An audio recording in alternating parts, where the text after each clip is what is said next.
తెలంగాణ ఛత్తీస్గఢ్ సరిహద్దులోని కర్రెగుట్టలో 13వ రోజు భద్రతా బలగాల కూంబింగ్స్ కొనసాగుతోంది.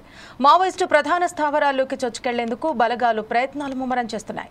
వీరభద్రపురం, ఉప్పెడు, వీరాపురం, రాచపల్లి, మొట్లగూడెం, అంకన్నగూడెం గ్రామాల పరిసరాల్లో బాంబుల మోత మోగుతోంది. ఇక కీలకమైన నల్లగుట్టపైకి సాహసోపేతంగా బలగాలు చేరినట్టు సమాచారం. అలాగే వాజేరు వెంకటాపురం మండలాల్లోని 4 ప్రాంతాలకు కేంద్ర పారామిలిటరీ బలగాలు చేరుకున్నాయి. మరోవైపు ఎండవేడిమి వల్ల పలువురు జవాన్లు అస్వస్థతకు గురవుతున్నారు.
తెలంగాణ ఛత్తీస్గఢ్ సరిహద్దులోని కర్రెగుట్టలో 13వ రోజు భద్రతా బలగాల కూంబింగ్ కొనసాగుతోంది.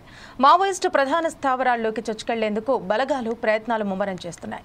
వీరభద్రపురం, ఉప్పెడు, వీరాపురం, రాచపల్లి, మొట్లగూడెం, అంకన్నగూడెం గ్రామాల పరిసరాల్లో బాంబుల మోత మోగుతోంది. ఇక కీలకమైన నల్లగుట్టపైకి సాహసోపేతంగా బలగాలు చేరినట్టు సమాచారం. అలాగే వాజేరు వెంకటాపురం మండలాల్లోని 4 ప్రాంతాలకు కేంద్ర పారామిలిటరీ బలగాలు చేరుకున్నాయి. మరోవైపు ఎండవేడిమి వల్ల పలువురు జవాన్లు అస్వస్థతకు గురవుతున్నారు.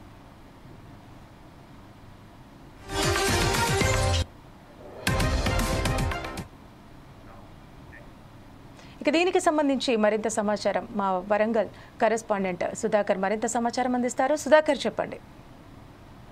ఆపరేషన్ కగార్ తెలంగాణ రాష్ట్ర మరియు ఛత్తీస్గఢ్ రాష్ట్ర సరిహద్దు ప్రాంతంలో ఉన్న కర్రెగుట్టలో వచ్చేసి గత 13 రోజులుగా మావోయిస్టుల అంచుగుట్ట కోసం మాత్రం పోలీసు బలగాలు కర్రెగుట్టను చుట్టుముట్టాయి. ఇప్పటికే మావోయిస్టులు వచ్చేసి కర్రెగుట్ట ప్రాంతం నుంచి వేరే ప్రాంతం వెళ్ళడం సమాచారం నెలకొంది. అయితే మావోయిస్టులు మెయిన్ టార్గెట్ చూసుకుంటే మావోయిస్టు అగ్రనేతలు ఉన్న హిడ్మా, దామోదర్, వాసు ఇటువంటి నాయకులు ఈ కర్రెగుట్టలో ఉన్నారని గత 13 రోజుల క్రితం పోలీసు బలగాలు సమాచారం అవుతున్న పోలీసు బలగాలు వచ్చేసి అంటే తెలంగాణ రాష్ట్రానికి సంబంధించిన ఇటు మహారాష్ట్ర, ఛత్తీస్గఢ్ 3 రాష్ట్రాలకు సంబంధించిన పోలీసు బలగాలు కర్రెగుట్ట చుట్టుముట్టాయి. సో ఇప్పటివరకైతే మాత్రము కర్రెగుట్ట ప్రాంతాల్లో 2 సార్లు మన పోలీసు బలగాల్లో జాతీయ జెండా ఎగరవేయడం జరిగింది. అంతా బాగానే కొనసాగుతుంది. జెండా తీవ్రత ఎక్కువగా ఉండడంతో మాత్రం పోలీసు బలగాలు అనుకున్నంత పరిస్థితికి ముందు వెళ్ళలేకపోతున్నారు. ఏదేమైనా ఆపరేషన్ కగార్ 2026 మార్చి 31 నాటికి మాత్రం భారతదేశంలో మావోయిస్టులు శూన్యంగా చేయడం కోసం మాత్రం కేంద్ర ప్రభుత్వం ఒక కసరత్తు తీసుకొచ్చి ముందుకు ప్రణాళిక కొనసాగుతుంది. ఈ నేపథ్యంలో చూసుకుంటే మాత్రం ఇప్పటికే ములుగు జిల్లా సరిహద్దు ప్రాంతమైన వీరభద్రపురం, ఉప్పేడు, వీరాపురం, రాచపల్లి, కొత్తగూడెం, అంకనగూడెం గ్రామాల్లో మాత్రం బాంబుల మోత కొనసాగుతున్నకోవచ్చు. తెలంగాణ రాష్ట్ర సరిహద్దు ప్రాంతంలో ఒకప్పుడు అంటే గత 10-15 సంవత్సరాల క్రితం మావోయిస్టుల ప్రాబల్యం ఎక్కువ ఉన్నప్పుడు ఎన్నికలు బాగా జరిగేది, పైన బాగా జరిగేది, బాంబుల మొత్తం శబ్దాలతో బాగా అనిపించింది. కానీ కేంద్రంలో బీజేపీ ప్రభుత్వం 3 సార్లు వచ్చిన తర్వాత మాత్రం ఆపరేషన్ గగనాన్ని తీసుకొచ్చిన తర్వాత ఏజెన్సీ ప్రాంతాల్లో అది కూడా ములుగు జిల్లాలో ఈ బాంబుల మూత ద్వారా మాత్రం ఏజెన్సీ ప్రాంతాల ప్రజలు మాత్రం బిక్కుబిక్కుమంటున్నారు. ఏ సమయాన ఎటువంటి వార్త వినాల్సి వస్తుందో అనే భయంతో మాత్రం ఏజెన్సీ ప్రాంతంలో ఉండవచ్చు. అయితే మనం చూసుకోవచ్చు గత 12 రోజుల క్రితం పోలీసు బలగాలు వాజేడు వెంకటాపురం పరిసర ప్రాంతాల్లో ఉన్న ఆదివాసులను కానీ ఆ పల్లెటూరుల అందరినీ పోలీసు బలగాలు వెలిసి సిఆర్పీలు మీరు ఇళ్ల నుంచి బయట రాకూడదని చెప్పి చెప్పడం జరిగింది. ఈ నేపథ్యంలో ఈ వాజేడు, వెంకటాపురం, వీరభద్రపురం గ్రామాల పరిసర ప్రాంతాలు చూసుకున్న కర్రెగుట్ట ప్రాంతాలు ఇటు ఛత్తీస్గఢ్, మహారాష్ట్ర, తెలంగాణ ఈ 3 రాష్ట్రాల సరిహద్దు ప్రాంతాలు ఉంటాయి. ఇవి సుమారు వచ్చేసి 250 చదరపు కిలోమీటర్లు ఉండడం వల్ల పోలీసు బలగాలు దండకాలను వెళ్లి మళ్ళీ బయటకు వచ్చే వరకు ఏ వార్త వినాల్సి మాత్రం ఏజెన్సీ ప్రాంత ప్రజలు దిక్కిపోతున్నారు. ఎందుకంటే ఏజెన్సీ ప్రాంతంలో ఉన్న ప్రజలే అంటే ఇప్పుడు మావోయిస్టు పార్టీలు ఎక్కువ ఏజెన్సీకి సంబంధించిన వాళ్ళు ఉండడం వల్ల ఏ క్షణాన ఏ కుటుంబంలో ఏ చెడు వార్త వినాల్సి భయంతో అనుకోవచ్చు. అయితే ఆపరేషన్ కగార్ 13 రోజుల సేవ కొనసాగుతున్నవచ్చు. కానీ వాళ్ళ అంటే పోలీసుల మెయిన్ టార్గెట్ వచ్చేసి మాత్రం హిడ్మా. ఇప్పుడు కర్రెగుట్టలో చూసుకుంటే మాత్రం హిడ్మా మెయిన్ స్థావరాలు చూసుకుపోతూనే ఉన్నారు. గత 13 రోజులుగా ఈ చర్చ ఆపరేషన్ కొనసాగుతుంది. అయితే హిడ్మా మాత్రం అతని ఆచూకీ మాత్రం పోలీసులు కనిపెట్టలేకపోయారు. అయితే గతంలో చూసుకుందాం గత 15 రోజుల క్రితం మాత్రం జరిగిన ఎన్కౌంటర్ లో దామోదర్ కూడా ప్రాణాలు కోల్పోయాల్సి జరిగింది. కానీ ఇప్పటికైతే మన దామోదర్ గానీ, హిడ్మా గానీ, వాసు ఇటువంటి బడానాయక మావోయిస్టులు మాత్రం ఇప్పటికీ ఆ కర్రెగుట్ట నుంచి సేఫ్ జోన్ కి వెళ్ళిన పరిస్థితి నెలకొంది. పోలీసులు మాత్రం వీళ్ళ అయితే సర్చింగ్ ఆపరేషన్ కొనసాగుతుందని కూర్చున్నామంతి. అయితే సుధాకర్, అంటే దగ్గర ఇప్పుడు ఒక 2 వారాలు కావస్తోంది. అంటే ఎన్ని రోజుల వరకు ఇంక ఈ విధంగా కూంబింగ్ జరుగుతుంది? ఇందాక మీరు చెప్పినట్టు కొంతమంది జవాన్లు ఈ ఎండమ వేడి వల్ల అంటే అస్వస్థతకు గురైనట్టు వార్తలు కూడా వస్తున్నాయి.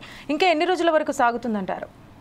అయితే సెర్చ్ ఆపరేషన్ అనేది మాత్రము ఒకటే అనుకున్నది కేంద్ర ప్రభుత్వం వచ్చేసి ఎండాకాలం పూర్తయ్యే వరకు ఖచ్చితంగా సెర్చ్ ఆపరేషన్ కొనసాగుతుంది. ఎందుకంటే ఎండాకాలంలో చెట్లు కొన్ని ఆకులు మొత్తం రాలిపోతాయి కాబట్టి ఆ దండకాలం అంతా ఓపెన్ గా కనబడుతూ ఉంది. ఒకసారి వర్షం చినుకు పడితే ఆ ఆకులు చిగురుస్తాయి కాబట్టి అంటే సుమారు 50 మీటర్ల దూరంలో ఉన్న వ్యక్తి కూడా చూడలేక పరిస్థితి నెలకొంది. సో వర్షాకాలం రాకముందే ఈ సెర్చ్ ఆపరేషన్ పూర్తి చేసి తెలంగాణ కానీ ఛత్తీస్గఢ్ కానీ మహారాష్ట్ర ఈ 3 రాష్ట్రాల సరిహద్దులో ఉన్న కర్రెగుట్టలో మానుషుల ప్రాబ్లం తగ్గించే విధంగా మాత్రం భారతదేశంలో అంటే హోంశాఖ కీలక నిర్ణయం తీసుకున్న కోసం ఇప్పటికే సెర్చ్ ఆపరేషన్ల భాగంగా ఇటు తెలంగాణ ఛత్తీస్గఢ్ రాష్ట్ర పోలీస్ శాఖ మాత్రము అక్కడ ఇప్పటికే 3 బేస్ క్యాంపులు ఏర్పాటు చేయడం జరిగింది.